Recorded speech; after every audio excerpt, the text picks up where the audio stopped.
Alright, so today I have something a little bit different, but then at the same time something similar to what I'd be reacting to. So we have Karna or Lancer of Red explain Fate Apocrypha, and then like the past and lore. So yeah, that's what I mean. Sort of the same, that lore. And I saw like the link that someone gave me this for, it said part 2. So I was like, I mean, I don't want to look at part 2 when there's a part 1, so might as well just look at that. And I can see, yeah, they have Ruler, Shido explained. So yeah, I can tell you got some more Apocrypha that he also did. But yeah, for now I'm just gonna look at part 1, and then I guess I'll just look at part 2 later on. And yeah, they said, I mean, whether I can watch this myself or react to it, so I just said might as well just react to it. And they also gave me a Gilgamesh one too, so might as well look at Gilgamesh as well. Everything I get to know about him. So yeah, I'm gonna just start it up here. Hope you guys will enjoy this. Make sure you like and subscribe, and yeah, let's get this reaction started.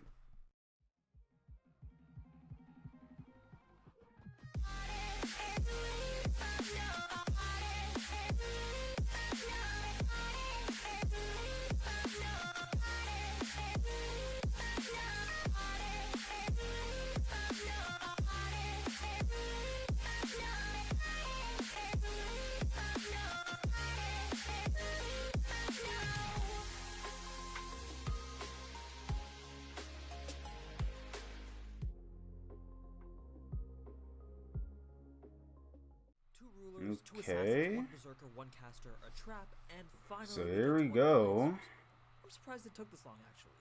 Both are pretty badass characters with some rather OP Yeah, abilities that made for some serious literal fun. Dracula. But since they weren't waifu material, or a guy dressed up as waifu material, then I guess they didn't quite ping on your weeboo radars. But after Nah, Karna's Karna definitely got me you interested. reached the level of badassery that was enough to beat out Atalanta's beast mode Noble Phantasm. So welcome back, ladies and gentlemen, to a closer look at the Lancer of Red, aka Karna, the son of the Sun God.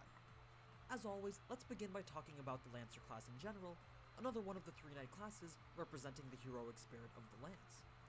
They're basically the discount versions of the Saber class, boasting high proficiency in pretty much every area, especially agility, and a significant amount of magic resistance. As you'd expect, their weapon of choice is a spear, lance, or pretty much any long-range melee weapon. They put their extreme agility to use by implementing hit-and-run tactics to get in quick strikes from range, then quickly switching back to the defensive. Other than that, Lancers don't really stand out as being the best or the worst at anything. They're just there to be a formidable opponent.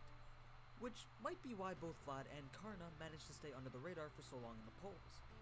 So let's take the time to put the spotlight on Fate Apocrypha's Lancer of Red right now.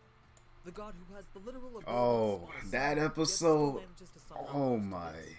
Whatever, I'm over it. Let's just Hey, that talk about was who too he was much. back when he was alive. I'd recommend hunkering down for this one because this might be a long story. As with any person, Karna was brought into this world by his mother. But his mother was married to a king that was cursed to never be able to bear a child. Being a queen, it was her duty to give birth to an heir, so other ways of birthing children were researched.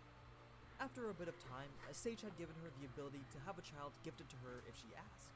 All she had to do was just ask any of the 303 million gods to give her one. Yeah, Curious as to how all her of newfound them. powers worked, she asked the sun god Surya to give her a child, and so he did. He presented to her a baby named Karna, who was clothed with golden armor and earrings as proof he was the son of a god. Oh, and this armor happened to make him invulnerable, but that's not really important right now.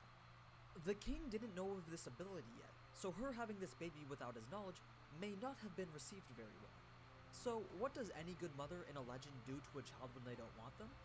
They leave them in a basket. Yeah, I don't just. know what it is, but there's something about Yeah, mothers send them that off. seems to be quite a reoccurring theme in some of these stories.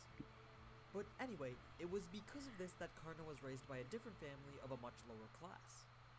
He still knew that he was the son of a god and that his mother had abandoned him, but he didn't resent her for it. It was more of a feeling of disappointment that things had to turn out this way. It was also because he wasn't raised by his mother that he wasn't able to learn proper human emotion. He just lived his days observing the motions of the lower class, all while just accepting it. It was through this that he decided to live in a way that honored the people who brought him up, and the god that created him. So now we get to a teenage version of Karna, who had been training in martial arts for some time now. During this time, a tournament was being held to display the power of the Pandava brothers. 5 princes born from Karna's Yeah, same mother okay, we're each going had their like, own. yeah, this is There a was a whole momentary different type of moment that story here. opportunity arose for someone from the crowd to present their skills. Karna, of course, But yeah, that's rose what I to like the about challenge and was Fate. able to perform some of the feats better than any of the princes. Be adding those The third prince Greek named elements into it. I'm pretty sure I said that wrong, but just bear with me Oh, because I have to say his name a lot more. But anyway, Arjuna. he was the son of the thunder god Indra, and at the time, he was considered to be the most skilled archer. Karna proceeded to challenge this prince to a duel, but since they were not of equal status, he was denied and made a Royalty or mockery of a the slave? Through all this mockery, a prince from a different family saw retribution in Karna and took him in and made him a king at his palace. He saved Karna from the disgrace of being known as someone who doesn't know their place in the world. But being named a king didn't save him from the ridicule because it was later found out that he was raised by a lowly charioteer. The Pandava brothers would not leave that fact alone and would constantly ridicule him and his father for being born of such low status. A rivalry began between the 6 of them, but more importantly, between Karna and Arjuna. Karna belonged to the Kauravas family, a royal family whose influence rivaled that of the currently leading power of the Pandavas. And as the relationships between the Kauravas and the Pandavas grew worse, so did the rivalry between Karna and the brothers. Eventually, a war called the Mahabharata War broke out in a battle between Yo, what? Now, with Karna leading the army, there was no one other than Arjuna who could possibly stand against him on the battlefield, especially with that armor that made him invincible. But even Arjuna knew that trying to fight Karna would lead to certain death.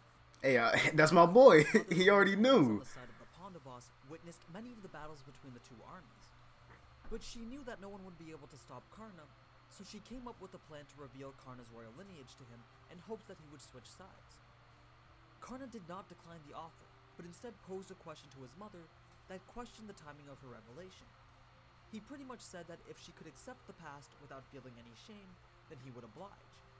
But his mother knew she acted for her own sake, and as such, she couldn't accept her actions as reasonable, so left the negotiations without another word. Before she could leave, out of respect for his mother and her actions, Karna mentioned that he would not fight any of his half-brothers on the battlefield other than Arjuna. The many ensuing battles were won by Karna and his armies, and he had plenty of times to kill the Pandavas brothers, but he remained true to his words, allowing them to flee each time and fight another day. As the final battle drew near, the god of thunder took the form of a Hindu priest in order to get close enough to Karna to steal his golden armor.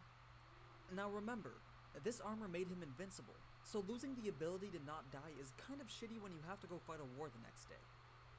Karna, being the badass he is, didn't even care and still set foot in that battlefield.